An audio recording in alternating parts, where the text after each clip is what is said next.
नमस्कार मेरे मीडिया के साथियों, आप सबका स्वागत। मध्य प्रदेश सरकार लाडली लक्ष्मी उत्सव मना रही है आज, और सरकार का उद्देश्य है कि बेटियों को सम्मान, शिक्षा, सशक्तिकरण के लिए समर्पित बताया जा रहा है ये कार्यक्रम। इसके मुख्य बिंदु है जो मैं आपको बताना चाहता हूं। एक पेड़ एक लाडली लक्ष्मी के नाम के अभियान से जनप्रतिनिधियों के माध्यम से लगाया जाए। कार्यक्रमों में कन्या पूजन, अपरिचय अभियान, दीप प्रज्वलन इस प्रकार से किया जाए, इन लोगों से कराया जाएगा। कार्यक्रम का संचालन लाडली बालिकाएं कार्यक्रमों में करेगी। सम्मान समारोह लाडली लक्ष्मी फ्रेंडली पंचायत सम्मान समारोह किया जाएगा।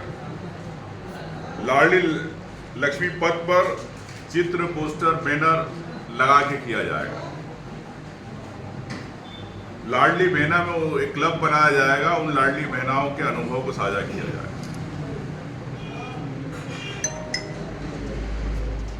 निश्चित तौर से आप प्रचार प्रसार तो कर रहे हैं, लेकिन मध्य प्रदेश के अंदर सच्चाई और कुछ है। क्या आपके बैनर पोस्टर से, प्रचार से, क्या लाडली बहनाओं के अनुभव से, क्या उनकी जो समस्याएं हैं, जो उनके अधिकार है, क्या मीडिया सिर्फ प्रचार से ही सब कुछ हो जाएगा?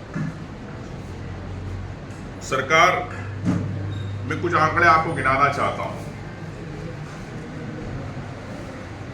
लाडली बालिकाओं के जन्म के प्रति जनता में सकारात्मक सोच ये योजना का उद्देश्य रखा गया, लेकिन सच्चाई और कुछ है। नवजात मृत्यु दर, शिशु मृत्यु दर के आंकड़े और कुछ दर्शाते हैं।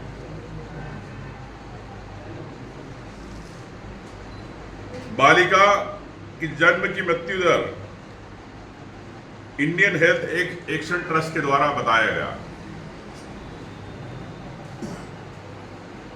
कि देश में 1000 जीवित बच्चों पर, जीवित जन्मों पर 35 जो देश में सबसे अधिक नवजात मृत्यु दर हो रही है। शिशु दर 1000 जीवित बच्चों पर राष्ट्रीय औसत के हिसाब से 48 हो रही है। 5 वर्ष से कम बच्चों की मृत्यु दर USMR के हिसाब से 1000 बच्चों पर देश में 56 हो रही है। मातृ मृत्यु दर 1 लाख जीवित जन्मों पर 173, तीसरे से देश का तीसरे स्थान पर 1 लाख जीवित मातृ मृत्यु दर पर। तो मैं समझता हूं कि आपके दावे खोखले हैं। लिंग अनुपात की स्थिति में बताऊं, हेल्थ मैनेजमेंट इंफॉर्मेशन सिस्टम के द्वारा बहुचर्चित योजनाएं पूरे सरकार चला रही है, लेकिन किस प्रकार से आप देख रहे हो कुपोषण की स्थिति बनती है आंगनवाड़ी में। कई विधानसभा प्रश्न उठे नवजात बच्चों को लेके, आंगनवाड़ी बच्चों को लेके, कुपोषण को लेके। कुपोषण हो रहा है, दलिया बिक रहा है, कमीशन जा रहा है, लेकिन प्रदेश के अंदर कुपोषण की दर बढ़ती जा रही है। तो आप समझ सकते हैं कि क्या स्थिति है। पढ़ाई की बात करना चाहता हूं। AACR की रिपोर्ट के अनुसार 2024 के हिसाब से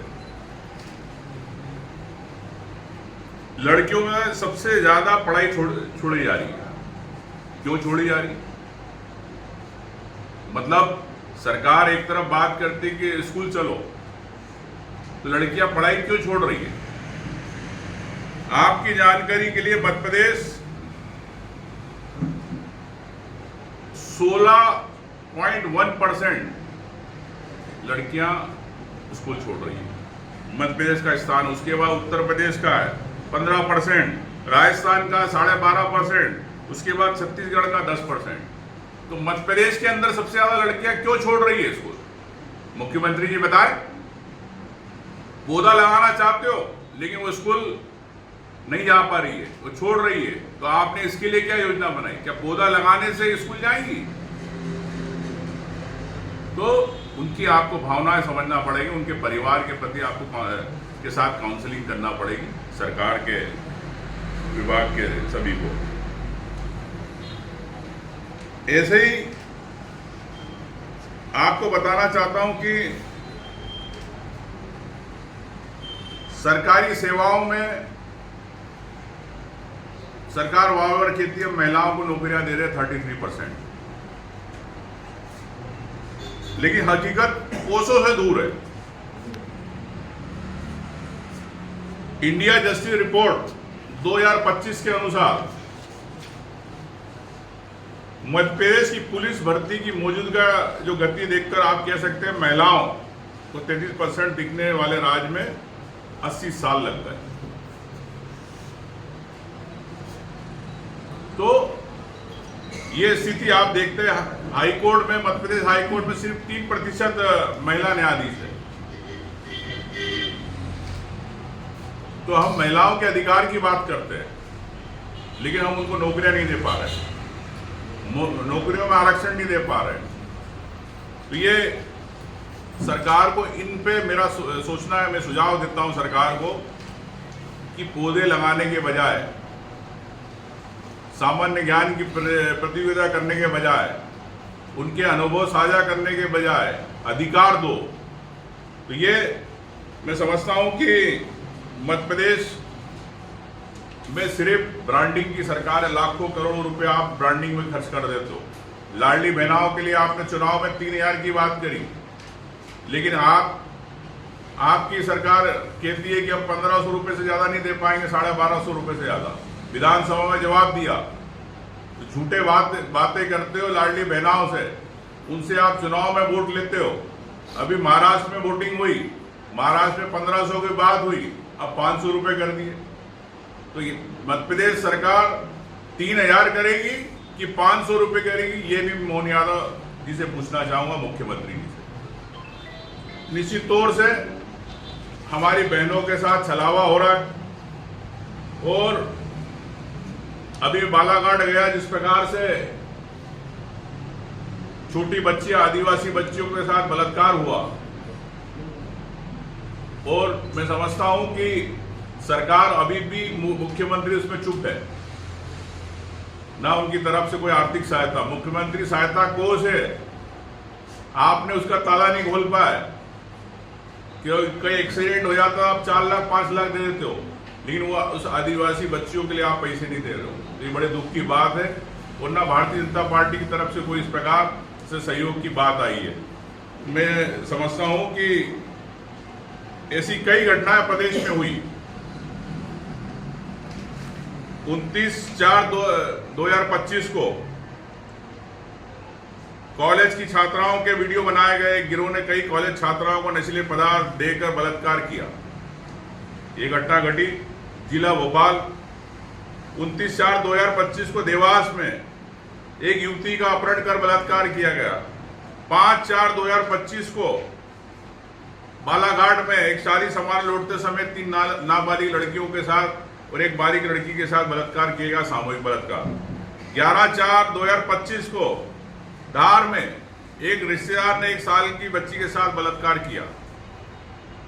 7/4/2025 को भिंड में एक दलित लड़की के साथ गैंगरेप के बाद आरोपी को उसके घर की आग लगा दी गई।